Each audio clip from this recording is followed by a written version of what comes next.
Tal, esta es la última presentación de mi proyecto de tesis y se titula como la identificación molecular de efectores de candidato fitoplasma pili, agente biológico de la enfermedad de depilamiento del peral.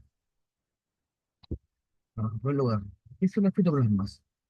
Los fitoplasmas son bacterias intracelulares, son biótrofos y se clasifican como una enfermedad sistémica. ¿Por qué? Porque estas infectan el tejido vascular de las plantas, específicamente el tejido floremático.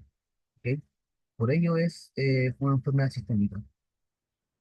Además, estos pertenecen a la clase de los molicutes, que son bacterias sin pared celular, lo cual les da de forma pleomórfica y lo que facilita la colonización del tejido vascular.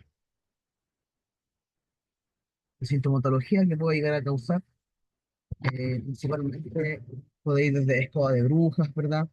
Enrollamiento hacia el envés de las hojas, láminas más pequeñas y estípulas más grandes con menores contenidos de clorofila en las hojas, clorosis también, deformación de frutos, de óvulos, de flores, virescencia, filodia, etcétera. En cuanto a la sintomatología que causan en el peral, la más característica es esta que tenemos aquí, que es un enrojecimiento temprano de las hojas, es decir, que induce una entrada al receso invernal de forma anticipada de la temporada. También tenemos que se provoca un black line entre el injerto y el porte injerto, lo cual se explica debido a que el injerto, eh, principalmente de espirales que estén infectados, el porte injerto pertenece a un membrillero, por lo cual hay una especie de incompatibilidad entre tejidos a nivel de infección, ya que el fitoplasma no puede moverse desde el injerto hacia el porte injerto debido a esto. También tenemos que puede causar enrollamiento de hojas y perdón, necrosis flemática.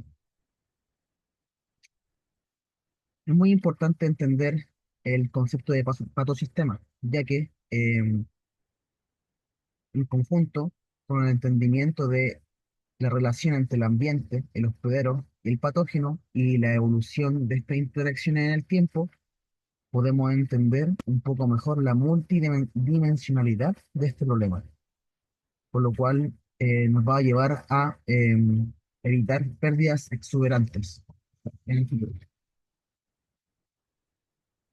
En cuanto a las pérdidas económicas, del registro que puede causar al menos la mitad de la pérdida de la producción en algunas zonas de Estados Unidos, y como hito histórico, en Italia entre los años 1940 y 1950 se tuvieron que eliminar 50.000 plantas de verano solamente por estar infectadas con fitoplasma, ya que fue una enfermedad de preocupación a nivel nacional en Italia. ¿Por qué es importante esto? Porque afecta directamente al productor y por ende al consumidor, generando impactos económicos bastante notorios en el rubro agrícola, por lo cual esto no puede volver a ocurrir. Bueno, las principales formas de estudio, en un principio, estos se llamaban como Mycoplasma-like organisms, o sea, organismos como los micoplasmas, ya que se parecían a los micoplasmas, em, pero por la diferencia de que estos no son cultivables, los fitoplasmas. Los micoplasmas sí son cultivables. Ambos son clasificados como patógenos, uno de plantas, ¿verdad? Y los micoplasmas como patógenos intracelulares de animales. Ambos cumplen con la característica de que no poseen pared celular, ¿ok? Ambos pertenecen a la clase de los molicutes y poseen morfologías pleomórficas. En cuanto a su diagnóstico, es bastante difícil. ¿Por qué? Porque aún presentando la planta síntomas de estar infectada con fitoplasma, la carga patogénica o la concentración del fitoplasma es bastante baja, por lo cual necesita de herramientas sensibles y muy específicas para poder así detectarlo. Técnicas como puede ser el test de ELISA, el PCR y el PCR amiado. Bueno, ¿cómo se clasifican principalmente? Bueno, todas las bacterias se clasifican en función de el RNA o ARN16S, ya que es una secuencia bastante conservada entre las bacterias, lo cual diferencias pequeñas pueden inducir, eh, perdón, pequeñas variaciones en el genoma pueden inducir grandes diferencias entre especies. ¿Y por qué es importante? ¿Por qué es tan conservado? ¿Por qué? Porque tiene una función fundamental en el metabolismo de las células, que vendría siendo la traducción de proteínas. Es por ello que están conservados entre bacterias. En cuanto a los vectores, los principales vectores se encuentran en los primeros de los Cixide, los Cicadélides y los Simios. En cuanto a los perales, los vectores principales son Cacoxyla piri y Cacoxyla piricola forster, el cual es detectado de forma esporádica en Argentina. Estos vectores no se encuentran en Chile, por lo cual solamente hay que preocuparse de la propagación vegetativa de los perales, de que no estén infectados para no así propagar la enfermedad a lo largo del país. Pero, ¿qué son los efectores? Los efectores principalmente son proteínas, toxinas o cualquier molécula con la capacidad o la función de interferir en la respuesta de defensa de la planta y también modular la expresión génica de la planta para poder así eh, manejar distintos procesos metabólicos de la planta. Es casi como si el fitoplasma pudiera manipular por completo la fisiología de sus perros. Bueno, ¿cuál es la hipótesis? La hipótesis es identificar efectores putativos en el genoma de candidato fitoplasma pili mediante su expresión transitoria en nicotiniana bentamiana L, utilizando un vector viral Tobacco mosaic virus. El objetivo determinar la capacidad patogénica de los efectos excitativos de candidatos de plasmapiri mediante la expresión transitoria utilizando un vector viral de tabaco mosaic virus en nicotiniana pentamiana. En cuanto a los objetivos específicos, tenemos el primero, identificar y clonar genes codificantes para los efectores excitativos de candidatos de plasmapiri.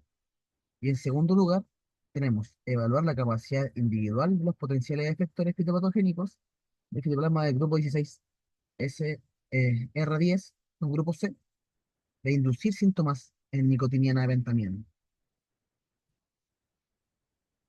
Bueno, este estudio se va a llevar a cabo en el Laboratorio de Bacteriología y Virología Vegetal de la Facultad de Ciencias Agronómicas. En cuanto al objetivo específico uno, eh, como primer actividad tenemos extraer perales desde la sección in vitro del laboratorio para someterlos a un protocolo de extracción de ADN. Luego de esta extracción, vamos a intentar detectar los fitoplasmas a través de qué? A través de PCR, utilizando los primers o cebadores universales P1, P7, FC1 y R01, los cuales son, como dije anteriormente, partidores universales para el grupo 16S10. Luego de esta identificación, vamos a hacer una identificación de vectores. ¿A través de qué? Bueno, principalmente a través de la secuenciación del genoma del fitoplasma y utilizando distintos programas como Signal P, la versión 5.0, o TMHHMM 2.0, los cuales son programas bioinformáticos que nos van a ayudar a identificar efectores en función de una secuencia de ADN molde o de referencia para poder comparar con otras secuencias dentro de bases de datos. Luego de identificar los efectores, vamos a hacer un diseño de partidores o un diseño de primers. ¿A través de qué herramienta? A través de la herramienta web llamada Primer 3, la cual nos ayuda a optimizar eh, qué primers son los mejores para determinados efectores. Bueno, ¿y para qué sirven estos primers? Principalmente sirven para poder hacer las reacciones de PCR o las reacciones de en cadena de la polimerasa para poder obtener los efectores. Luego del diseño de partidores, eh, va, se va a llevar a cabo un protocolo de A-tailing, que es hacer un PCR, pero con una enzima llamada Taq polimerasa. Esta Taq polimerasa tiene una capacidad intrínseca de generar una reacción de poliadeninas en el extremo 3' de cada cadena, lo cual es importante para otro proceso que vamos a llevar a cabo más adelante. Luego de ello, vamos a generar el clonamiento de amplicones a través de que, principalmente, de eh, tomar este plásmido, ¿verdad? O este vector viral, vamos a introducirlo en bacterias de Escherichia coli. ¿Para qué? Para que después de determinados procedimientos a estas bacterias o tratamientos, poder multiplicar la cantidad del plásmido y así poder obtener una mayor concentración de. Una vez realizado este paso, vamos a realizar una digestión de amplicones. ¿Con qué fin? Bueno, principalmente los productos PCR van a ser digeridos por enzimas de digestión, ¿verdad? En las zonas eh, específicas de cada efector identificado y introducido al plásmido con anterioridad. Luego de ello, vamos a realizar una hibridación de ácidos nucleicos de los efectores con el vector viral. Y aquí es donde juega un paso importante el A-tailing que hicimos anteriormente. ¿Por qué? Porque este vector viral va a tener una cola de polias, perdón, una cola de polites, o sea, una cola de politiminas, lo cual solamente por hibridación y por alta afinidad con estas dos, em, con estos dos nucleótidos, entre timina y adenina, van a hibridar por complementariedad, como puede verse aquí en esta imagen de acá. Luego de ello vamos a inducir una transcripción in vitro en plantas de virales cultivadas in vitro, válgame la redundancia, ¿para qué? Para que inicialmente este vector viral pueda aumentar su concentración aún más. ¿Con qué propósito? Bueno, con el propósito después de realizar una transmisión mecánica en las plantas de nicotiniana bentamiana, con el fin de eh, detectar o inducir algún síntoma que nos pueda ayudar a discernir la función de estos efectores. Y por último, para terminar, vamos a hacer la detección del genoma, o más bien de los efectores, en las plantas que fueron inoculadas anteriormente. Muchas gracias.